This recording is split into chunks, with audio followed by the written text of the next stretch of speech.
En el siguiente módulo vamos a hablar de la circulación de aire por conductos. Este módulo es uno de los más esperados por los usuarios o por las personas que han tomado el curso hasta el día de hoy.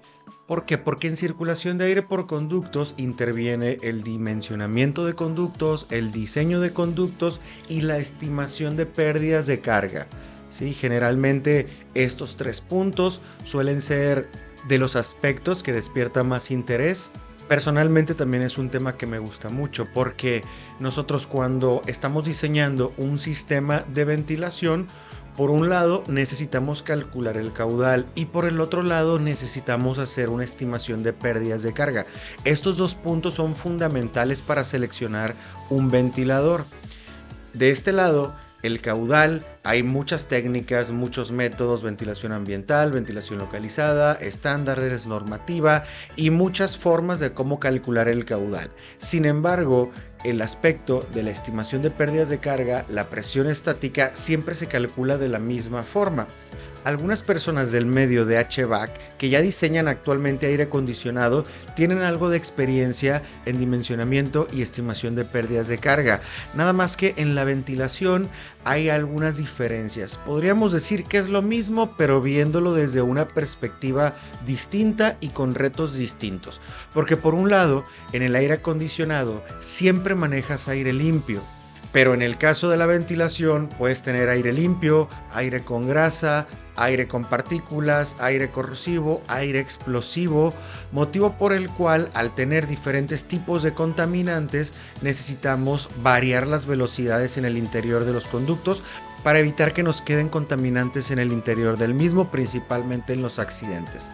Pero vamos a dar un paso hacia atrás y vamos a empezar con la introducción. Es muy común que al diseñar un sistema de ventilación, de extracción o de impulsión, sea necesario transportar el aire por medio de un conducto. Dichos componentes generalmente tienen formas circulares o rectangulares y se encuentran fabricadas de diferentes materiales. Hay lámina galvanizada, lámina negra, acero inoxidable, ducto textil, PVC, entre otros más. Cuando el aire circula por un conducto, el roce con las paredes, los cambios de dirección, las ampliaciones, las reducciones, las etapas de filtros, rejillas, louvers, entre otros elementos adicionales que componen los sistemas de ventilación, generan pérdidas de carga. Estas pérdidas son directamente proporcionales al consumo de energía del ventilador. A la presión del aire necesaria para vencer la fricción en los accesorios se le llama pérdidas de carga del sistema. Un adecuado diseño de conductos y una correcta estimación de pérdidas de carga es fundamental para un buen funcionamiento del sistema y para seleccionar correctamente el ventilador que va a hacer esa función. En la introducción al curso veíamos algo de la presión estática y de la presión dinámica, pero ahorita lo vamos a ver mucho más a detalle. Cuando el aire circula por un conducto, el flujo de aire que circula en su interior sigue los principios de la conservación de la masa y de la energía. Por el tipo de aplicaciones que analizaremos durante el curso, vamos a suponer, punto número 1, que la densidad de aire no cambia en el interior del conducto, motivo por el cual vamos a despreciar los efectos del intercambio térmico, vamos a considerar que el aire es incompresible, vamos a considerar que es aire seco y que el contaminante no tiene peso ni volumen. Para decirlo de una manera más sencilla, el aire que entre por el conducto es el aire que tiene que salir. Todas estas suposiciones son válidas para el tipo de aplicaciones que nosotros vamos a estar estudiando, para la ventilación de naves industriales, para la ventilación en cocinas comerciales, para estacionamientos subterráneos, presurización de escaleras de emergencia. Para todas estas aplicaciones, las suposiciones que les acabo de indicar son completamente válidas según el Industrial Ventilation. Por otra parte, si tú te encargas de diseñar para transporte neumático de materiales, no podemos descartar el peso del contaminante, el peso del material que vamos a estar transportando, pero esas ya son aplicaciones mucho más industriales. En esos aspectos sí es importante considerar la densidad del aire y todos los factores, la humedad, el peso y el volumen del contaminante para poder hacer los diseños y hacer las correcciones adecuadas para que funcione correctamente. Pero como les decía, en los sistemas típicos de ventilación que vamos a estar tratando durante nuestro curso, vamos a despreciar todos estos factores y es algo completamente válido. Tipos de presión. La presión estática es la presión que puede hinchar o colapsar un conducto, ya que su esfuerzo es sobre las paredes en el interior del mismo. Esta presión es la que nosotros vamos a utilizar a la hora de seleccionar ventiladores. La presión estática es la que expresan los fabricantes en las curvas características, en los software de selección para seleccionar los ventiladores. Es la que nos va a interesar a nosotros. Por otra parte, tenemos la presión dinámica. La presión dinámica es fundamental calcularla, ya que de ella depende la presión estática en gran medida. La presión dinámica es la presión que se requiere para acelerar el aire desde cero hasta su velocidad de régimen. Es una presión que siempre es positiva. La forma de determinarla es la siguiente. La presión dinámica decimos que es igual a la velocidad del aire en el interior del conducto al cuadrado entre 16. Esto nos va a dar como resultado la presión dinámica en milímetros de columna de agua. Por último, la presión total es la suma algebraica de la presión estática y la presión dinámica. Ahora, hemos estado hablando de presión estática, de presión dinámica, de presión total, de pérdidas de carga.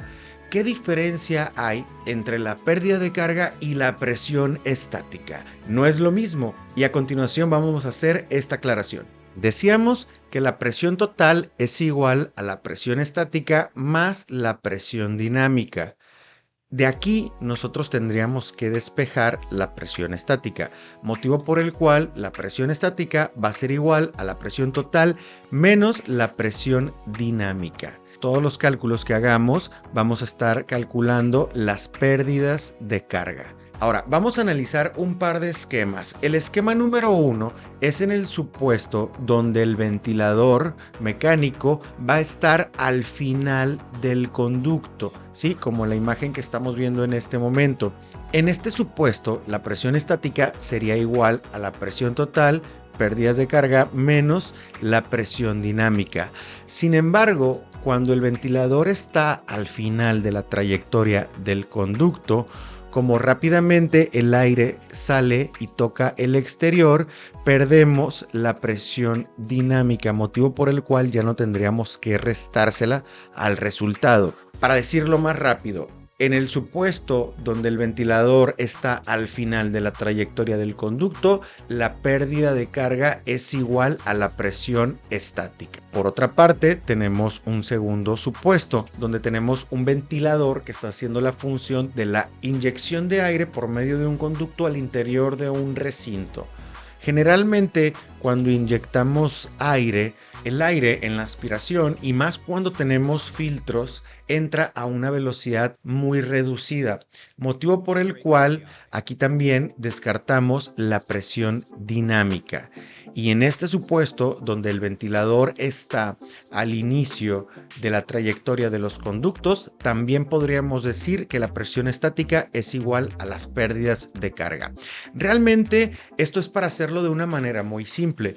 Esto se puede comprobar en los libros de mecánica de fluidos, porque en algunos puntos la pérdida de carga es negativa, en otros es positiva, hacemos una suma algebraica y finalmente el resultado es justo lo que yo les estoy diciendo.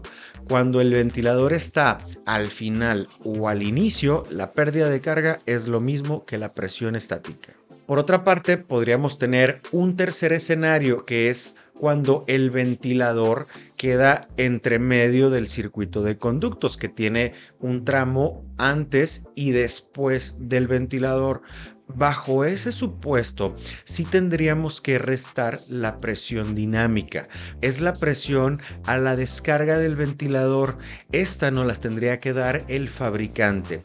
Realmente, para ser honestos, esta presión dinámica justo en la salida del ventilador es una presión reducida. Personalmente, yo no la resto. Cuando sí considero la resta de esa presión dinámica, cuando es otro tipo de diseño en el sector industrial, cuando estamos analizando transporte neumático, cuando estamos diseñando un ventilador que va en una máquina, cuando estamos diseñando un ventilador que va a soplar a través de boquillas de impulsión para secado de productos. Pero en un sistema simple, en un sistema de extracción de baños, cuando las presiones estáticas o las pérdidas de carga son reducidas, la verdad es de que no restar esa presión dinámica en la descarga del ventilador no nos genera mucha diferencia. Antes de seguir, les quiero mostrar el siguiente video. Vean, aquí estamos haciendo una simulación de aire en el interior de un conducto y abrimos una toma, ¿sí? Esta toma sería la presión estática porque es la presión que se está ejerciendo sobre las paredes. Por otro lado, con ese instrumento que es un tubo de Pitot es posible medir la presión total y con la fórmula, haciendo una operación algebraica muy sencilla, podríamos determinar la presión dinámica. Este tipo de instrumentación se utiliza en la aeronáutica, se utiliza en el segmento de HVAC y es muy útil para calcular con precisión la velocidad en el interior de un conducto.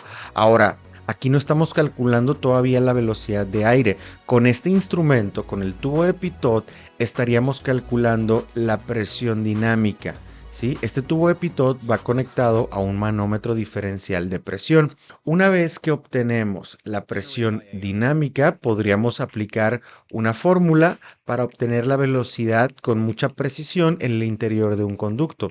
Hay metodología muy buena de acuerdo a AMCA. En uno de sus estándares nos da metodología para hacer mediciones con la mayor precisión posible. Miren, yo aquí les estoy mostrando, este es un tubo de Pitot. Tiene dos tomas, una que mide la presión estática y otra que va a medir la presión total. Estas salidas se van a conectar a un manómetro diferencial de presión. A través de unas mangueras, nosotros introducimos el tubo de Pitot al interior del conducto y este nos va a medir tanto la presión estática como la presión total. Vamos a poder determinar la diferencia, que es la presión dinámica, y con ella calculamos con mucha más precisión la velocidad de aire. Ahora vamos a pasar al dimensionamiento de conducto y la estimación de pérdidas de carga. Cuando el aire circula en un conducto, en su interior decíamos que se generan pérdidas de carga, que son directamente proporcionales a la velocidad a la que circule el aire. Entre mayor sea la velocidad, mayor va a ser la pérdida de carga y por ende el consumo de energía del ventilador. Un adecuado dimensionamiento de conductos y el diseño de los conductos, así como una estimación de pérdidas de carga de forma adecuada, es fundamental para seleccionar el ventilador y para el buen funcionamiento de nuestro sistema de ventilación. A continuación vamos a seguir una metodología, un proceso, donde el punto número 1 va a ser calcular las pérdidas de carga en los tramos rectos. El punto número 2 va a ser calcular la pérdida de carga en los accidentes. El punto número 3 vamos a considerar la presión estática de los elementos adicionales que conforman mi sistema de ventilación y además los efectos de sistema.